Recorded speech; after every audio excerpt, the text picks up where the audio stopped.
¿Qué es la suspensión voluntaria de la capacidad lógica y crítica, o su nombre en inglés, The Willing Suspension of Disbelief? Este concepto se refiere a nuestro estado mental cuando interactuamos con una ficción, ya sea un libro, un videojuego o una película. En todos estos casos, persiguiendo el propósito del entretenimiento, renunciamos casi de forma automática a la realidad de nuestra vida cotidiana y aceptamos las reglas que se nos dictan en el universo diegético, es decir, las leyes que los personajes experimentan dentro de la ficción, sin importar lo absurdo que estas leyes parezcan. This kind of looks like your old girlfriend.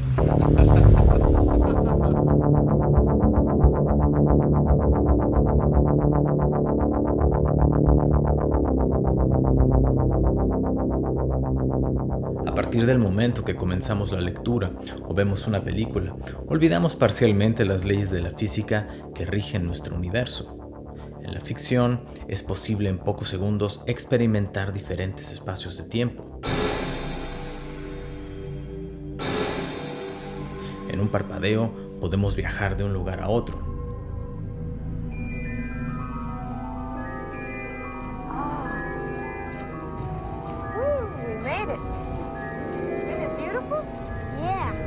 Vemos el surgimiento de fenómenos extraordinarios e incluso de criaturas fantásticas. Gracias a la suspensión de la capacidad lógica y crítica, jugamos a creer que todo esto es posible sin entrar en conflicto con el racionalismo que demanda nuestra vida cotidiana.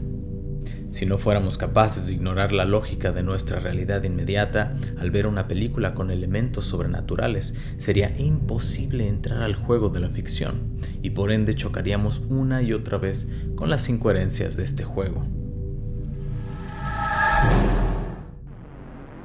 Si leemos, por ejemplo, Entrevista con el vampiro, debemos aceptar la existencia de los vampiros junto con todas las leyes que su existencia conlleva. La posibilidad de alimentarse de sangre, la vida y la juventud eternas, y la muerte por exposición a la luz solar. Pero la suspensión voluntaria de la capacidad lógica y crítica no es un estado de completa inconsciencia. Durante el tiempo en que leemos un libro o vemos una película, no perdemos contacto con nuestra realidad. De otra forma, el público horrorizado por la película saldría corriendo de la sala de cine o le dispararía al monstruo en la pantalla. Lo que quiere decir que sabemos que estamos jugando a involucrarnos en lo emotivo y en lo intelectual. En lo emotivo, como consecuencia de la identificación con los personajes y el seguimiento de sus aventuras. En lo intelectual, mientras seguimos la cronología de una película, o cuando gracias a nuestra imaginación construimos la historia que se nos dice en el texto. Si te interesa saber más sobre la identificación con los personajes, te recomiendo que veas mi otro ensayo dedicado a este tema. La suspensión voluntaria de la capacidad lógica y crítica es un término acuñado por el escritor romántico Samuel Taylor Coleridge en 1817 y que designa la obligación que tiene todo escritor a formar un vínculo de fe poética entre el lector y el escritor mismo. Esto quiere decir que el escritor, a través de la ficción, debe dar los elementos narrativos que el lector necesita para olvidar su realidad inmediata y poder disfrutar de la experiencia de la lectura. Coleridge tenía gran interés en lo sobrenatural y en sus poemas reintroduce elementos sobrenaturales y de horror a la literatura inglesa, pero se va a enfrentar con un problema. En esa época, el racionalismo de la Ilustración estaba desplazando muchas de las creencias en demonios y brujas para establecer un conocimiento comprobable basado en las ciencias. De manera que Coleridge tuvo que desarrollar una narrativa más sofisticada para lograr vender lo sobrenatural o el sobrenaturalismo en una época dominada por la razón. Pero, a nosotros, ¿para qué nos sirve entonces esta suspensión de la lógica? Para los que amamos el cine y la literatura de horror, esto nos permite simplemente disfrutar de las emociones que brinda la ficción. Pero nada más. Por el otro lado, un director de cine al ver una película no cae por completo en la suspensión de la capacidad lógica y crítica.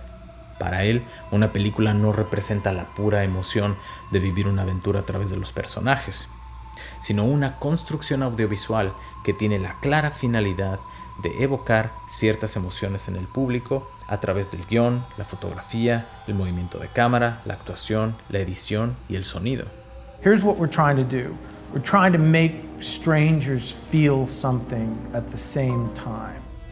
El director, como lo dijo Coleridge, debe coordinar estos componentes para que sea el público quien permanezca en completa suspensión de la capacidad lógica y crítica, es decir, tú y yo. En conclusión, el único camino para analizar cualquier ficción es ser consciente de que se trata de un artificio, de un engaño para nuestros sentidos, y estudiar la forma en que cada uno de estos componentes han sido usados para evocar ciertas emociones. En los próximos videos estaré presentando otros de los conceptos más importantes para una comprensión especializada del horror, como la distancia estética o la identificación con los personajes. En la descripción te compartiré el enlace hacia The Rime of the Ancient Mariner, uno de los poemas de Samuel Taylor Coleridge interpretados por una poderosa banda de metal. Yo me despido, pero antes me gustaría saber qué película o libro de horror han cambiado tu vida. Críticas o sugerencias serán siempre bienvenidas. Pero hasta entonces, buenas noches.